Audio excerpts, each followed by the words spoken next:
Sailor Moon would popularize the magical genre in the late 90s, a genre known for its crazy world building and interesting transformation sequences every episode. It was a genre that was made to finally become its own thing. In the 2000s, there was three companies that ruled TV for children: Disney, Nickelodeon, and Cartoon Network.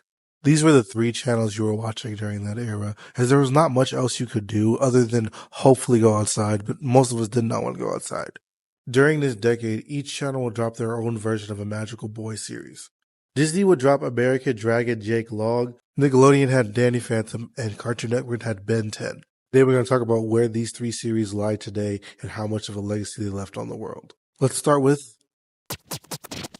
He's cool, he's hot like a frozen sun. He's young and fast, he's the chosen one. People are not bragging.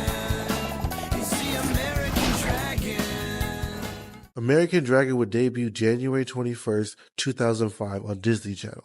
The series revolves around a young Chinese-American boy named Jake Long. The series may seem to be episodic, but it does have some continuity, as the biggest plot point between the series is about his young budding romance with a classmate named Rose. Rose is the apprentice of the man known as the Huntsman, a man who tries to hunt down mystical creatures, in which Jake has promised to defend with his life. The series was a critical hit, winning multiple Emmys as well as being very award nominated as well, as many people saw the series as a really good series. Even Disney decided that they really wanted to push the series even further, even offering to do a live action, but ultimately stopped at 52 episodes. The series' second season's theme song would be done by the mega Disney stars, the Jonas Brothers, showing just how much faith Disney really wanted to push into the series. Overall, though, the series would succumb to what many people call the 52 episode rule. If you don't know what that is back in the day, series would only run for 52 episodes due to that being approximately the same amount of weeks in this year. And companies would use this to be able to just rerun series all year without ever having to recreate new episodes. The series is remembered very fondly today, but unfortunately only is ever brought up now due to the second season's dip in animation qualities. People will call it one of the biggest downgrades in cartoon history.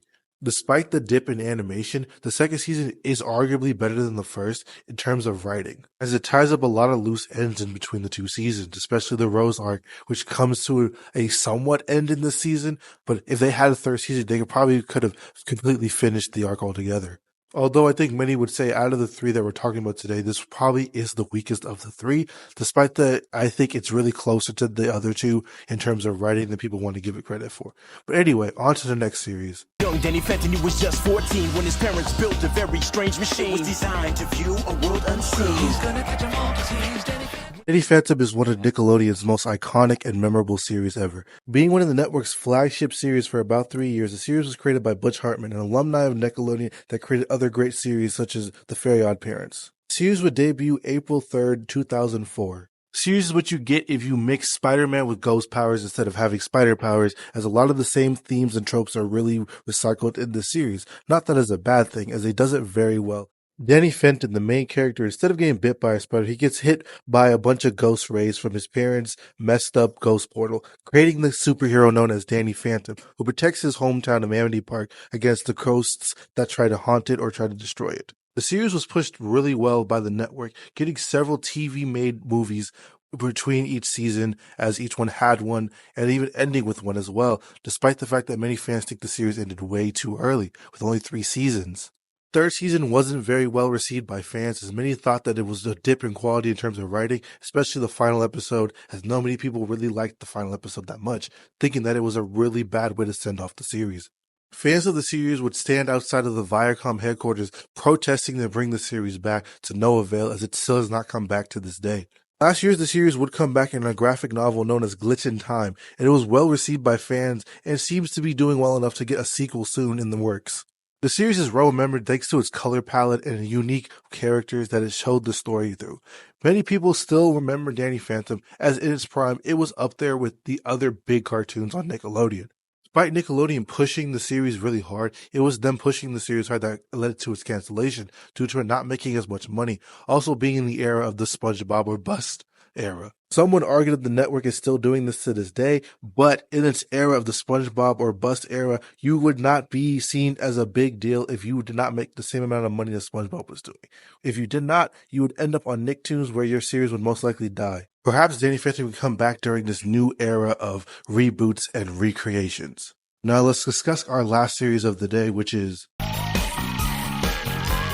if you see him, you might be in for a big surprise. He'll turn into an alien before your very eyes. He's slimy, freaky, fast and strong. He's every shape and size. He's Ben 10. To be fair to the other two series, I will only bring up the original series for Ben 10. This is not fair to bring up the other series that came up afterwards, as those were different eras of the Cartoon Network.